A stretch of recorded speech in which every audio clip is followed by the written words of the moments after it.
મોક્ષમાર્ગ પ્રકાશક પંડિત પ્રવર ટોલરમલજીની રચના પ્રથમ અધિકાર ચાલે છે.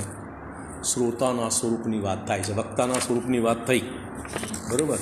હવે શ્રોતાના સ્વરૂપમાં કહે છે કે ભલું થવા યોગ્ય છે, તેથી જે જીવને એવો વિચાર આવે છે કે હું કોણ છું, ક્યાંથી આવી અહીં જન્મ ધર્યો છે, મરીને ક્યાં જઈશ, મારું સ્વરૂપ શું છે, આ ચારિત્ર કેવું બની રહ્યું છે, મને જે ભાવો થાય છે તેનું ફળ શું આવશે, તથા આ જીવ દુઃખી થઈ રહ્યો છે તો એ દુઃખ દૂર થવાનો ઉપાય શું છે, આ એના મનમાં વિચાર આવે છે.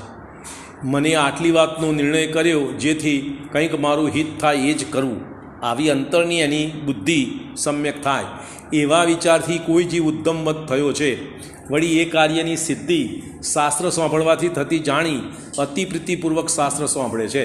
હવે એનામાં જે આ મનમાં વિચાર આવ્યો છે કે હું કોણ છું, ક્યાંથી થયો, શું મારું સ્વરૂપ, મારું ભલું કેવી રીતે થાય, આ પરિણામો કેવા થઈ રહ્યા છે, આવું બધું સમજવાની બુદ્ધિ થઈ અને એને એમ સમજમાં વાત આવી કે શાસ્ત્ર સાંભળવાથી આ બધો ખુલાસો થાય, માટે એ શાસ્ત્ર સાંભળવામાં અતિ રુચિવાન થયો છે. પ્રીતિપૂર્વક શાસ્ત્ર સાંભળે છે.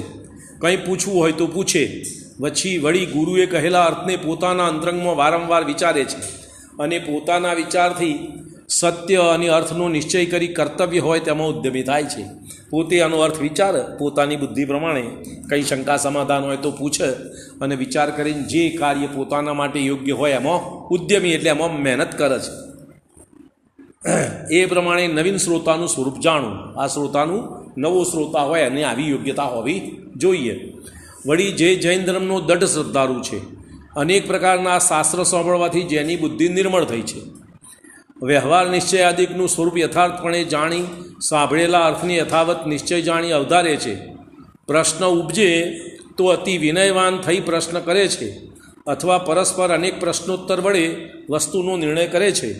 શાસ્ત્ર અભ્યાસમાં અતિ આસક્ત છે તથા ધર્મબુદ્ધિપૂર્વક નિંદ કાર્યોનો ત્યાગી થયો છે, એવા જીવો શાસ્ત્રના શ્રોતા જાણવા. બરાબર. આ ઘણા ટાઈમથી શાસ્ત્ર સાંભળતા એવા શ્રોતાની વાત. વળી શ્રોતાના વિશેષ લક્ષણો, ઘણા શ્રોતા એવા ધર્મમાં આગળ વધેલા હોય એમ, તો વિશેષ લક્ષણો આ પ્રમાણે છે. જેને કંઈ વ્યાકરણ ન્યાયાદિકનું વા મહાન જૈન શાસ્ત્રોનું જ્ઞાન હોય તો શ્રોતાપણું વિશેષ શોભે.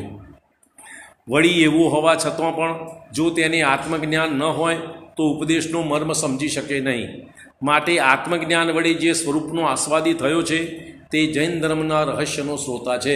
જેને સમ્યક દર્શન પ્રાપ્ત કર્યું છે એ જૈન ધર્મનો રહસ્યનો, એટલે જૈન ધર્મના હાર્દને સમજી શકે છે.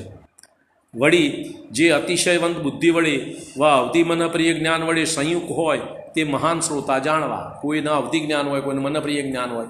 કારણ કે આવું કોણ હોય? મુનિઓનું. બરાબર. મુનિઓ આચાર્ય ઉપદેશ કરતા હોય અને એમના સંઘના સાધુઓ હોય તો ઘણા મનપ્રિય જ્ઞાનધારી હોય ને ઘણા અવધિ જ્ઞાની પણ હોય ને સમ્યક દ્રષ્ટિ પણ હોય, એમ બધા હોય ને, તો એવા શ્રોતા વિશેષ વધારે યોગ્ય શ્રોતા છે. એ પ્રમાણે શ્રોતાના વિશેષ ગુણો છે અને એવા જૈન શાસ્ત્રના શ્રોતા જોઈએ. વળી શાસ્ત્ર સાંભળવાથી અમારું ભલું થશે એવી બુદ્ધિપૂર્વક જે શાસ્ત્ર સાંભળે છે પણ જ્ઞાનની મંદતાથી વિશેષ સમજી શકતા નથી, તેને પુણ્ય બનતો થાય છે. રુચિપૂર્વક શાસ્ત્ર તો સાંભળે છે, સમજ ઓછી છે એટલે પૂરેપૂરું સમજી શકતા નથી, પણ રુચિથી વિનયવાન થઈને સાંભળે છે માટે એને પુણ્ય બનતો થાય છે. પરંતુ પોતાનું વિશેષ કાર્ય સિદ્ધ થતું નથી. વિશેષ કાર્ય એટલે સમ્યક દર્શન આદિ પ્રાપ્ત કરવાનું કાર્ય બનતું નથી. વળી કુળ પ્રવૃત્તિપૂર્વક વા સહજ યોગ બની આવતો શાસ્ત્ર સાંભળે છે. ઘણા કુળ પ્રવૃત્તિ, મારામાં તો શાસ્ત્ર સાંભળવાનો નિયમ છે એટલે બધા અમે તો મંદિરમાં જઈએ છીએ એમ. અથવા કોક વધી ક્યાંક બહાર નીકળ્યા, જાત્રાએ ગયા, ક્યાંક ભેગા થયા, ચલો આજે બધા શાસ્ત્રો સાંભળવા બેસે, ચલો બેસ્યા એમ. ખ્યાલ? નિયમ નહીં. બરાબર. કુળ પ્રવૃત્તિપૂર્વક વા સહજ યોગ બની આવતો શાસ્ત્ર સાંભળે છે, વા સાંભળવા છતાં કંઈ અવધારણ કરતા નથી. સાંભળે ખરા પણ કશું યાદ ના રાખે, મનમાં ધારણ ના કરે.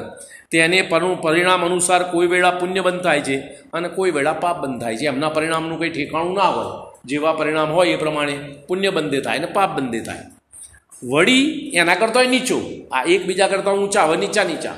વળી જે મદમત્સર ભાવપૂર્વક શાસ્ત્ર સાંભળે છે, હું શાસ્ત્ર સાંભળી આવે તો તમારા જેમ ઘેરની બેહી રહ્યો, મદ અભિમાનપૂર્વક, વાદ અને તર્ક કરવાનો જ જેનો અભિપ્રાય છે.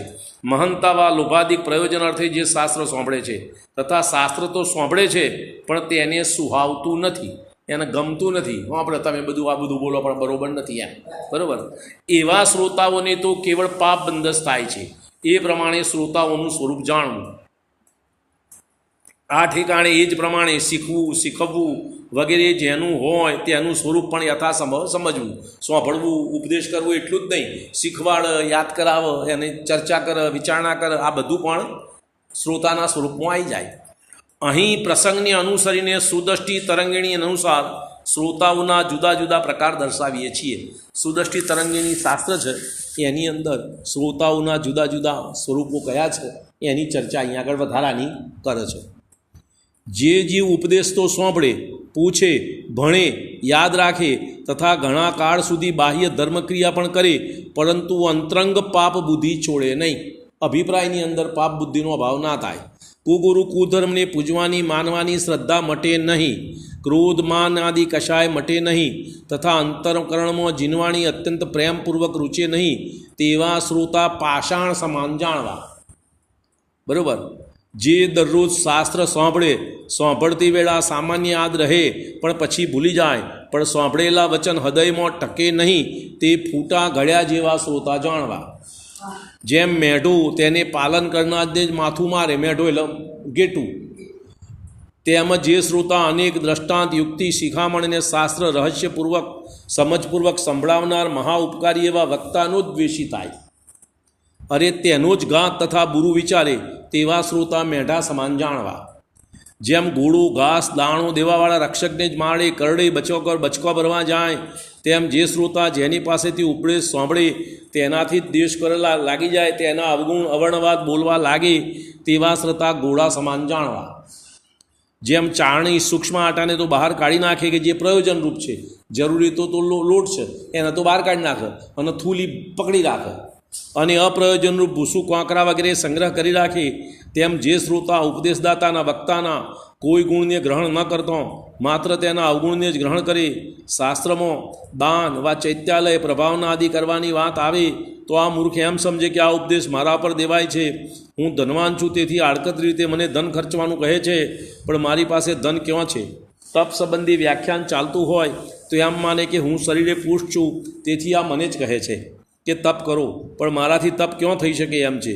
દાન, પૂજા, શીલ, સંયમ આદિનો ઉપદેશ ચાલતો હોય ત્યારે આ કોં તો ઊંધું અથવા વિભ્રમચિત રાખી સાંભળે નહીં, સભામાં કોઈની નિંદા અથવા કલહ કથા કરવા લાગી જાય. એવી લાગે તો ધ્યાનપૂર્વક સાંભળે. સભામાં ગુણદોષની સામાન્ય પ્રકારે વાત ચાલતી હોય તો આ મૂર્ખ એમ સમજે કે આ બધું મારા ઉપર કહે છે. આવા શ્રોતા સભામાં વ્યાખ્યાન સાંભળવા આવીને પણ કેવળ પાપ બંધ જ કરે છે. વક્તાથી દ્વેષભાવ કે દોષભાવ આણે છે, પણ વક્તાનું ગુણ તો જરા પણ ગ્રહણ કરતા નથી. આવા શ્રોતા ચારણી સમાન જાણવા.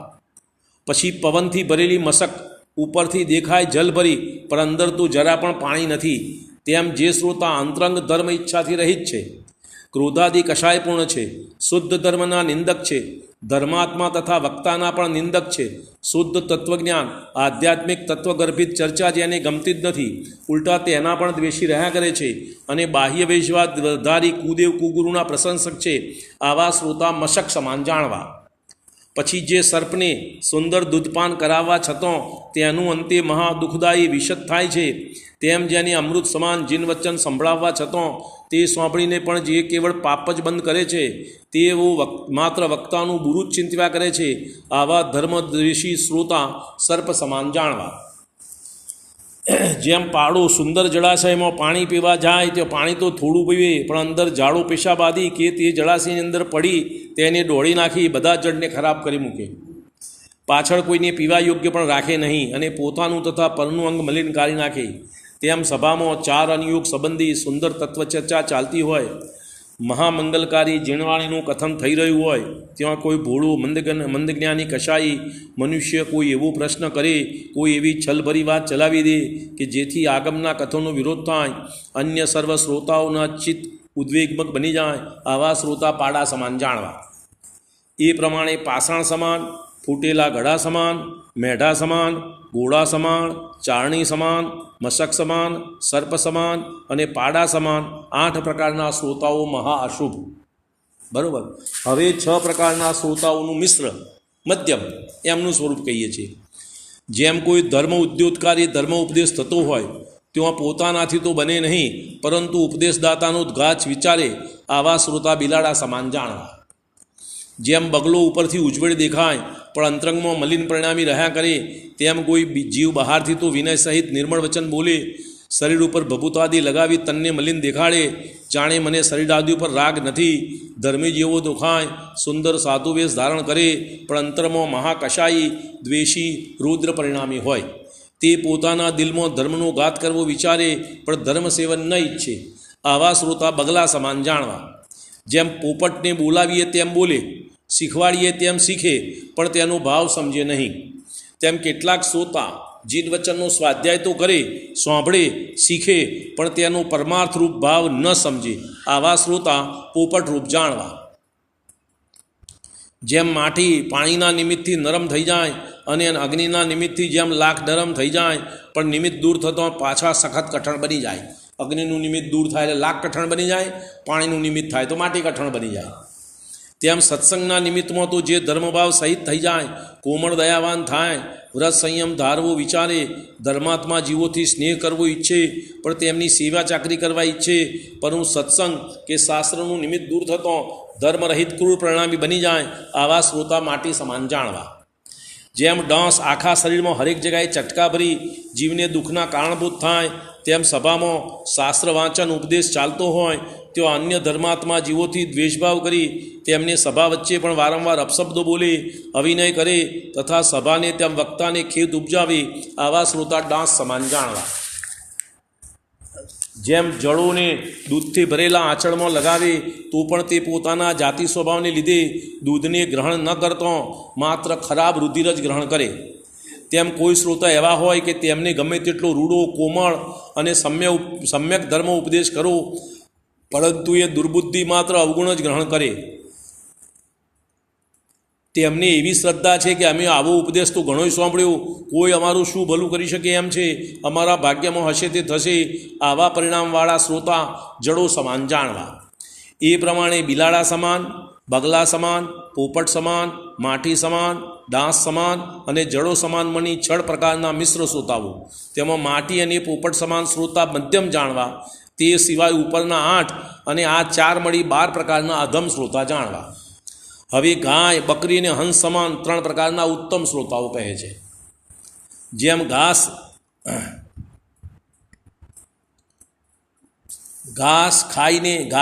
ખાઈને પણ સુંદર દૂધ આપે છે, તેમ કોઈને અલ્પ ઉપદેશ આપવા છતાં તેને બહુ રુચિપૂર્વક અંગીકાર કરી પોતાનું ભલું કરે તથા એ ઉપદેશથી મને રૂડા તત્વજ્ઞાનની પ્રાપ્તિ થઈ, અહો મારું ભાગ્ય એમ સમજી તે ઉપદેશની તથા ઉપદેશદાતાની વારંવાર પ્રશંસા કરે. ઉપદેશદાતાનો બહુ ઉપકાર માને, પોતાને પણ તે ઉપદેશ લાભથી ધન્યરૂપ સમજે. આવા શ્રોતા ગાય સમાન જાણવા. જેમ બકરી નીચી નમી પોતાનો ચારો ચરે, કોઈથી દ્વેષભાવ ન કરે, જળાશયમાં પાણી પીવા જાય ત્યાં ઢીચણ પર નમી ધીરેથી પાણી પીવે પણ જળને બગાડે નહીં, તેમ જે શ્રોતા સભામાં શાંતિપૂર્વક બેસે, કોઈ આડી વાત કરતો હોય તો તે તરફ લક્ષ પણ ના આપે, પુણ્યપકારક કથનને ગ્રહણ કરે અને પોતાના કામથી જ કામ રાખે. આવા શ્રોતા બકરી સમાન જાણવા. જેમ હંસને દૂધમાં પાણી ભેળવી આપું તો પણ તે પાણીને ન પીતો, માત્ર દૂધને જ અંગીકાર કરે, કારણ કે તેની ચાંચ જ એવા પ્રકારની હોય છે, તેનો સ્પર્શ થતો જ પાણી અને દૂધના અંશો જુદા જુદા થઈ જાય. તેમ શુદ્ધ દ્રષ્ટિનો ધારક ભેદ વિજ્ઞાની આત્મા નાના પ્રકારનો ઉપદેશ સોંપડી પોતાની બુદ્ધિથી નિર્ધાર કરે, પરમ પુરુષોના વાક્યોની સાથે પોતે કરેલા નિર્ણયને સરખાવે, તેથી જે તત્વજ્ઞાનપૂર્વક અર્થ નિર્ણય થાય તેને અંગીકાર કરે તથા અન્ય સર્વને છોડે. આવા શ્રોતા હંસ સમાન જાણવા. હવે આ ઉત્તમ ગયા. હવે મહા ઉત્તમ. હવે નેત્ર સમાન, દર્પણ સમાન અને તાજવાણી દાઢી સમાન અને કસોટી સમાન 4 પ્રકારના મહા ઉત્તમ શ્રોતાઓનું સ્વરૂપ કહીએ છીએ. જેમ નેત્ર ભલા બુરાનો નિર્ણય જોઈ શકે છે, તેમ ભલા બુરા ઉપદેશને નિર્ણયરૂપ જાણી બુરાને છોડી ભલા ઉપદેશનું દૃઢ શ્રદ્ધાન જેવું કરે છે, તેમની નેત્ર સમાન શ્રોતા જાણવા. જેમ દર્પણમાં પોતાનું મુખ જોઈ તે ઉપર લાગેલી રજ મળ વગેરે ધોઈ મુખને સાફ કરવામાં આવે છે, તેમ સમ્યક ઉપદેશ સાંભળી પોતાના ચૈતન્ય સ્વભાવમાં લાગેલી કર્મરજને દૂર કરી આત્મપ્રદેશો નિર્મળ કરવાનો જે ઉપાય કરે છે તે દર્પણ સમાન શ્રોતા જાણવા. જેમ ત્રાજવાની દાઢી વડે ઓછું વધતું તરત જણાઈ આવે વા તે દાઢી ઓછા વધતાનું જેમ તોલન કરે, તેમ સદગુરુ દ્વારા પ્રાપ્ત થયેલા ઉપદેશને પોતાની બુદ્ધિ વડે સમ્યક પ્રકારે પૂર્વ મહાપુરુષોની આમના અનુસાર તોલન કરે છે. વળી જે ઉપદેશ પોતાને અનુપયોગી લાગે તેને તો છોડે છે તથા અધિક ફળદાતા ઉપયોગને ઉપદેશને અંગીકાર કરે છે. આવા શ્રોતા તાજવાની દાઢી સમાન જાણવા. જેમ કસોટી ઉપર, કસોટી એટલે પથ્થર આવે સોનાને ઓળખવાનો, એ પથ્થર ઉપર સોનું ઘસો એટલે એનો કલર જુદા જુદા કલરથી સરખામણી કરી અને નક્કી કરે કે આ સોનું આટલું શુદ્ધ છે, એને કસોટી કહે. જેમ કસોટી ઉપર ઘસી ભલા બુરા સુવર્ણની પરીક્ષા કરવામાં આવે છે, તેમ રૂડા શ્રોતાઓ પોતાની સમ્યક બુદ્ધિરૂપ કસોટી ઉપર પ્રાપ્ત થયેલા ઉપદેશને ચડાવે અને તેમાં હિતકારી અહિતકારી ઉપદેશને સમ્યક પ્રકારે જાણી અહિતકારીને છોડી હિતકારી ગ્રહણ કરે તે શ્રોતા કસોટી સમાન જાણવા. વળી શુશ્રુષા, શ્રવણ, ગ્રહણ, ધારણ, મનન, પ્રશ્ન, ઉત્તર અને તત્વનિર્ણય 8 ગુણો સહિત જેનું અંતઃકરણ હોય તેવા શ્રોતા જ મોક્ષાભિલાષી જાણવા. આ પ્રમાણે પ્રસંગ અનુસાર જુદા જુદા પ્રકારના શ્રોતાનું સ્વરૂપ કહ્યું. આ સુદષ્ટિ તરંગીણી અનુસાર અહીંયા આગળ એનો ખુલાસો કર્યો કે આ પ્રકારના શ્રોતાઓના સ્વરૂપની વાત થઈ. હવે શ્રોતાના સ્વરૂપની વાત પૂરી થઈ. હવે મોક્ષ માર્ગ પ્રકાશક ગ્રંથની સાર્થકતા, આ ગ્રંથ સાર્થક છે, ઉપયોગી છે અને એનું ફળ મળે છે એની વાત કરે છે.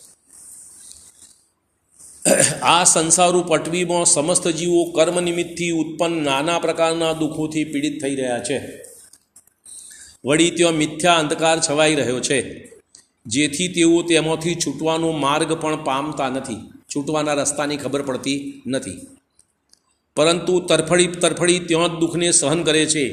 એવા જીવોનું ભલું થવા અર્થે શ્રી તીર્થંકર કેવડી ભગવાનરૂપ સૂર્યનો ઉદય થયો, જેના દિવ્ય ધ્વનિરૂપ કિરણો વડે મુક્ત થવાનો માર્ગ પ્રકાશિત થયો. જેમ સૂર્યને એવી ઈચ્છા નથી કે હું માર્ગને પ્રકાશું, પરંતુ સ્વાભાવિક જ તેના કિરણો ફેલાય છે જેથી માર્ગનું પ્રકાશન થાય છે, તેમ શ્રી વિતરાગ કેવલી ભગવાનની એવી ઈચ્છા નથી કે અમે મોક્ષ માર્ગને પ્રગટ કરીએ, પરંતુ સ્વાભાવિકપણે જ અઘાતી કર્મના ઉદયથી તેમના શરીરરૂપ પૂતગલો દિવ્ય ધ્વનિરૂપ પરિણમે છે, જેનાથી મોક્ષ માર્ગનું સહજ પ્રકાશન થાય છે.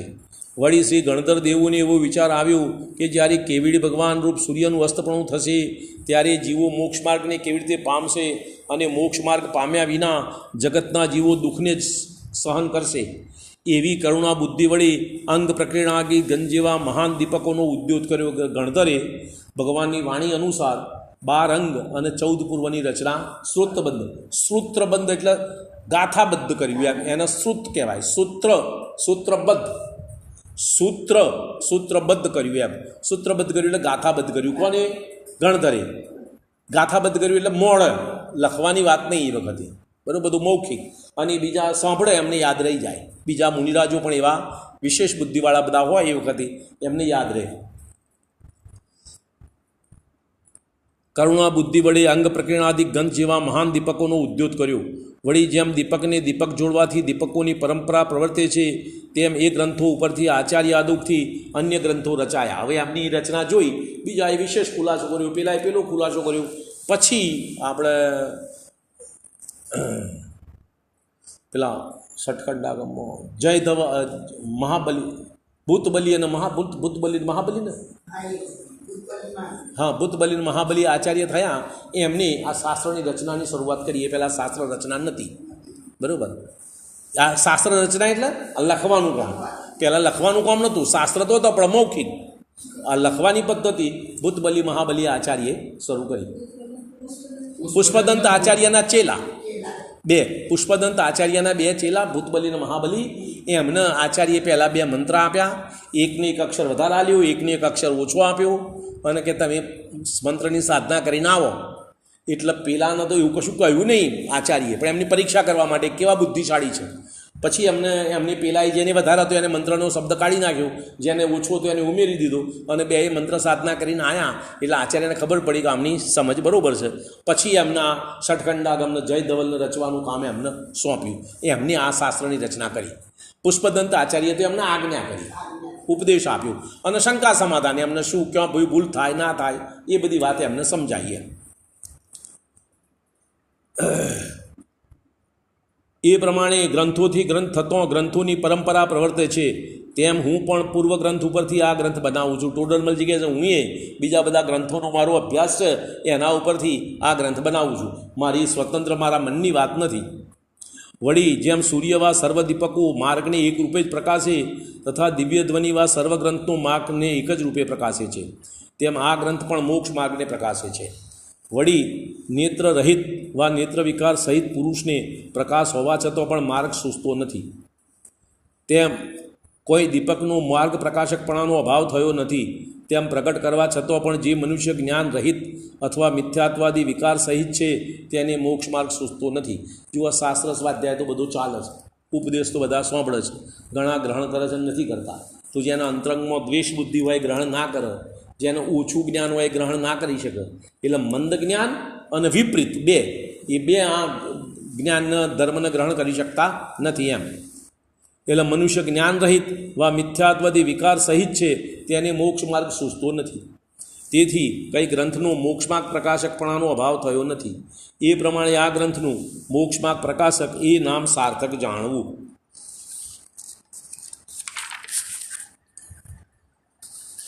વળી મોક્ષમાર્ગ પ્રકાશક પૂર્વ ગ્રંથો હતા જ તમે નવીન ગ્રંથ શા માટે બનાવો છો? પેલા શંકાકાર કે તમે શું કરવા કર્યું? આ આચાર્યોના પહેલાં ગ્રંથો તો બધા છે જ ને એમ.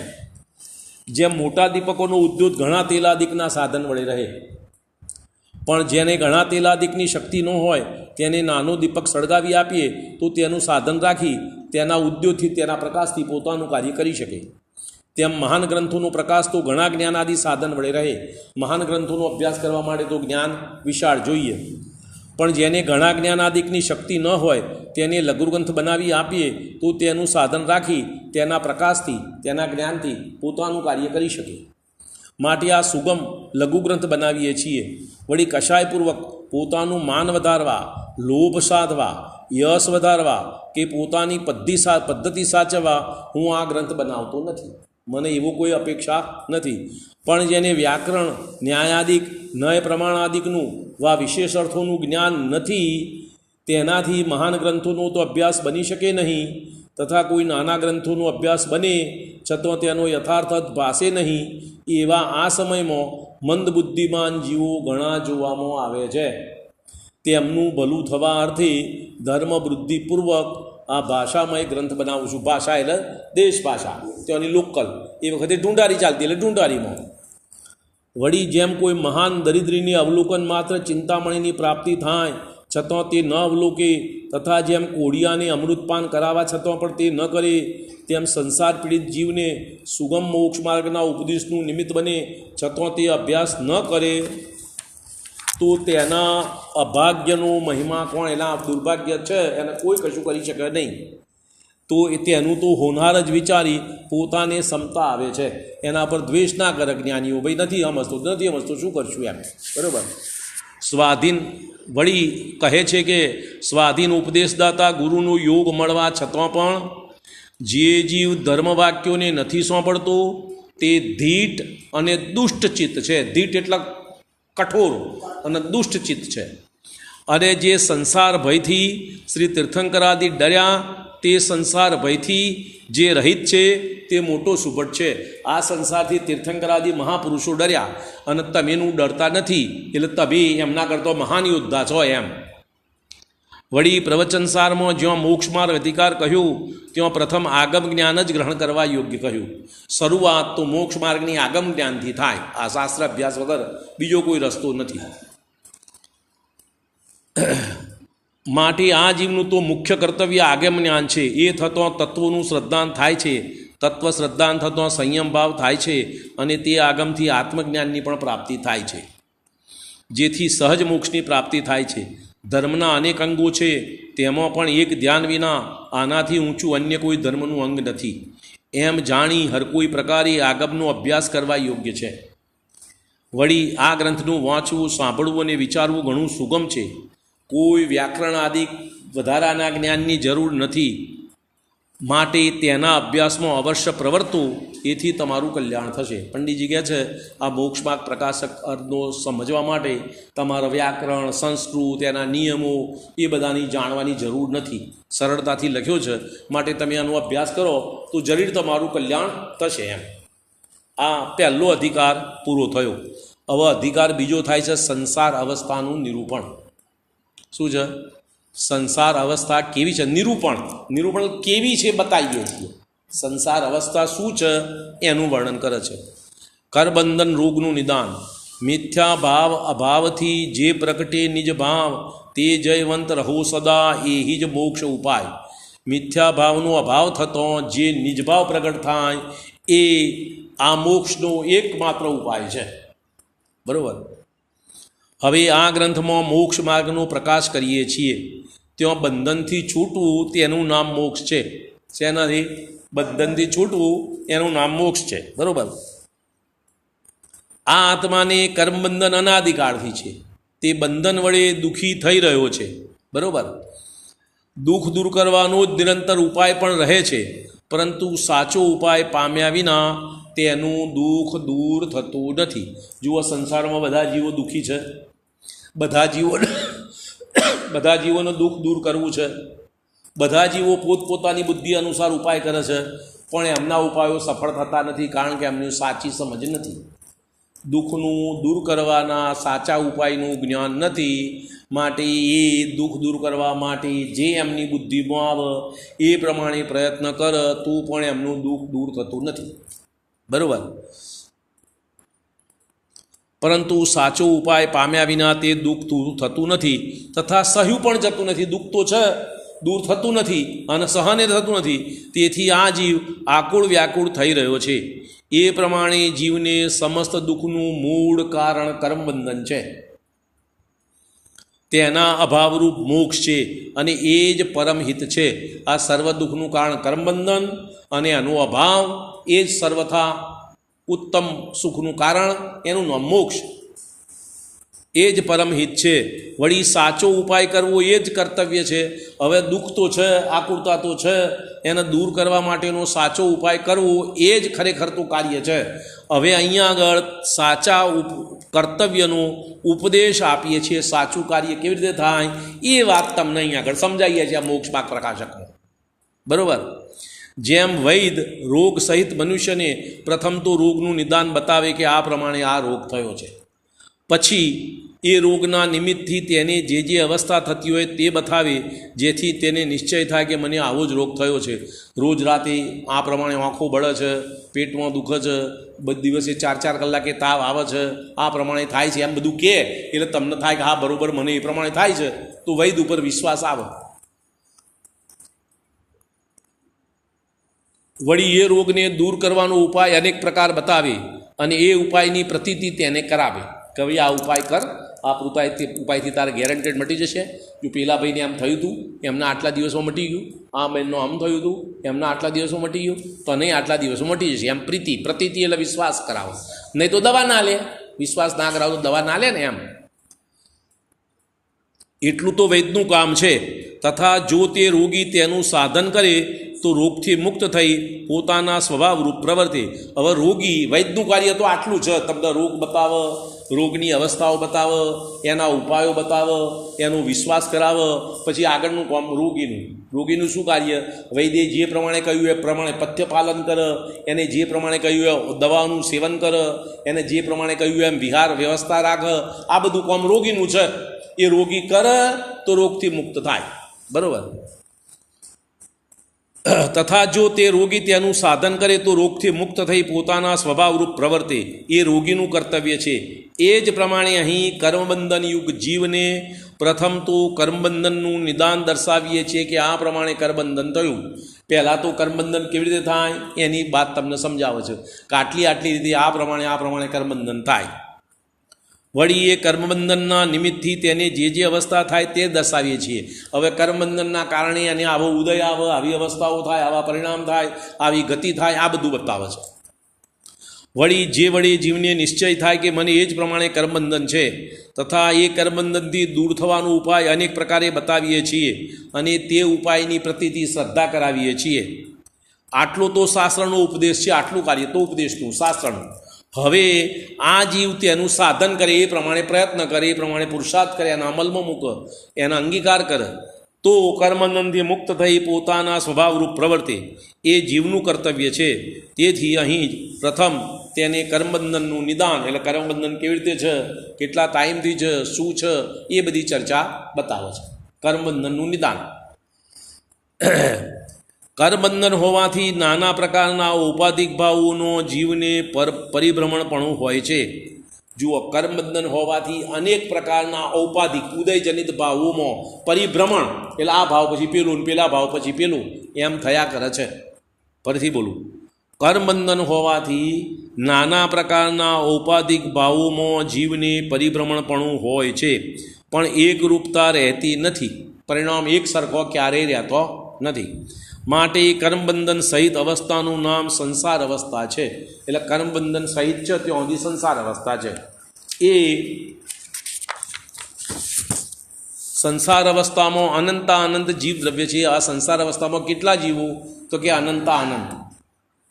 તેઓ અનાદિથી જ કર્મબંધન સહિત છે. અને આ બધા જીવો અનાદિથી કર્મબંધન સહિત છે. એવું નથી કે પહેલાં કોઈ જીવ ન્યારો હતો તથા કર્મ જુદા હતા, પાછળથી તેમનો સંયોગ થયો, એમ નથી. એવી અવસ્થા નથી. અનાદિથી જીવ કર્મબંધન સહિત છે. જેમ મેરુગીરી આદિ અકૃત્રિમ સ્કંદોમાં અનંતા પૂતગલ પરમાણુ અનાદિકાળથી એક બંધાનરૂપ છે. તેમાંથી કોઈ પરમાણુ જુદા પડે તો કોઈ નવા મળે, એ પ્રમાણે મળવું વિખરાવું થયા કરે છે. તેમ સંસારમાં એક જીવદ્રવ્ય તથા અનંત કર્મરૂપ પૂતગલ પરમાણુ એ બંને અનાદિકાળથી એક બંધનરૂપ છે. તેમાં કેટલાક પરમકર્માણુ જુદા પડે તથા કેટલાક કર્મપરમાણુ નવા મળે. આ પ્રમાણે મળવું વિખરાવું થયા કરે છે. પણ કર્મબંધન તો કાયમી આ જીવને, બરાબર. હવે શંકાકાર કહે છે, પૂતગલ પરમાણુ તો રાગાદા નિમિત્તથી કર્મરૂપ થાય તો અનાદિરૂપ કર્મ કેવી રીતે કહો છો? કર્મબંધ તો રાગના નિમિત્તે થાય છે, એમનેમ થતું નથી, તો તમે કર્મબંધન અનાદિનું કેમ કહો છો? એમ નિમિત્ત તો નવીન કાર્ય હોય તેમાં જ સમવે. અનાદિ અવસ્થામાં નિમિત્તનું કોઈ પ્રયોજન નથી. જેમ નવીન પૂતગલ પરમાણુનું બંધન તો સ્નિગ્ધ વૃક્ષ ગુણોના અંશો વડે થાય તથા મેરુગીરી વગેરે સ્કંદોમાં અનાદિ પૂતગલ પરમાણુનું બંધાન છે, ત્યાં નિમિત્તનું પ્રયોજન નથી. તેમ નવીન પરમાણુનું કર્મરૂપ થવું તો રાગાદિ વડે જ થાય. એ તો રાગ અવસ્થા પ્રમાણે નવું કર્મબંધ થાય. પણ અનાદિ પૂતગલ પરમાણુની કર્મરૂપ જ અવસ્થા છે, તેમાં નિમિત્તનું કોઈ પ્રયોજન નથી. વળી જો અનાદિ વિશે પણ નિમિત્ત માનીએ તો અનાદિપણું રહે નહીં. અનાદિમાં નિમિત્ત માનો તો અનાદિ રહ્યું જ નહીં. માટે કર્મનો બંધ અનાદિ માનવો. શ્રી પ્રવચન શાસ્ત્રની તત્વપ્રદીપકા વૃત્તિની વ્યાખ્યામાં સામાન્ય જ્ઞેયાધાકાર છે. ત્યાં કહ્યું છે કે રાગાદિકનું કારણ તો દ્રવ્યકર્મ છે અને દ્રવ્યકર્મનું કારણ રાગાદિક છે, એમ પ્રવચન સારની અંદર કહ્યું છે. ત્યારે ત્યાં તર્ક કર્યું એ પ્રમાણે તો ઇતરેતર આશ્રય દોષ લાગે. આના કારણે પેલું, પેલાના કારણે આ, એ તો ઇતરેતર આશ્રય દોષ લાગે. તો કે ના, તે તેના આશ્રય ને તે તેના આશ્રય એમ થયું, ક્યાંય થંભાવ રહ્યો નહીં. ત્યારે ત્યાં એને ઉત્તર આપ્યો એ પ્રમાણે ઇતરેતર આશ્રય દોષ નથી. કેમ નથી એ સમજો. કારણ અનાદિનું સ્વયંસિદ્ધ દ્રવ્યકર્મનો સંબંધ છે, તેને ત્યાં કારણપણા વડે ગ્રહણ કર્યું. એ પ્રમાણે આગમમાં કહ્યું. વળી યુક્તિથી પણ એમ જ સંભવે છે. જો કર્મ નિમિત્ત વિના જીવને પહેલાં રાગાદિક કહીએ તો રાગાદિક જીવનો સ્વભાવ થઈ જાય, તો એનો અભાવ થાય ના થાય. કારણ પરનિમિત્ત વિના હોય તેનું નામ જ સ્વભાવ છે. માટે કર્મનો સંબંધ અનાદિનો જ માનવું. બીજી વાત, જે કર્મ ઉદય આવ્યો અને એના અનુસાર પરિણામ થયા, એ સાર નવો કર્મ થાય, પેલો જૂનો તો છૂટી જાય. એટલે ઇતરેતર આશ્રય દોષ લાગતો નથી. મારી વાત ખ્યાલ આવે છે? એમ જો ન્યારા દ્રવ્ય છે તો અનાદિથી તેનો સંબંધ કેમ સંભવે?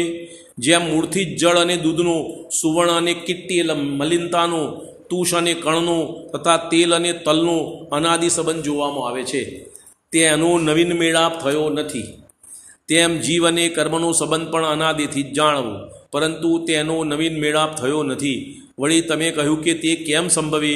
પણ અનાદિથી જેમ કોઈ જુદા દ્રવ્યો છે તેમ કોઈ મળી રહેલા દ્રવ્યો પણ છે, એટલે એવા સંભવમાં કોઈ વિરોધતા દેખાતી નથી. બરાબર, અનાદિપણું છે તો અનાદિથી ઘણા દ્રવ્યો મળેલા છે અને ઘણા દ્રવ્યો જુદાય છે, એમાં કંઈ દોષ નથી. હવે આગળ શંકા કરે છે, સંબંધ વા સંયોગ કહેવો તો ત્યારે જ સંભવે કે જ્યારે પહેલાં જુદા હોય ને પછી મળ્યા હોય. પણ અહીં અનાદિકાળથી એટલે મળેલા જીવ અને કર્મનો સંબંધ કેમ કહ્યું? તો કે અનાદિથી તો મળેલા હતા, પણ પાછળથી જુદા થયા ત્યારે જાણ્યું કે જુદા હતા તો જુદા થયા, માટે પહેલાં પણ જુદા જ હતા એ પ્રમાણે અનુમાન વડે વા કેવળ જ્ઞાન વડે તે પ્રત્યક્ષ ભિન્ન ભાષે છે. એ વડે તેઓનું બંધાન હોવા છતાં પણ ભિન્નપણું જણાય છે. એ ભિન્નતાની અપેક્ષાએ તેઓનો સંબંધ વા સંયોગ કહેવામાં આવે છે. કારણ નવા મળો વા મળેલા જ હો, પરંતુ ભિન્ન દ્રવ્યોના મેળાપમાં એમ જ કહેવું સંભવે છે.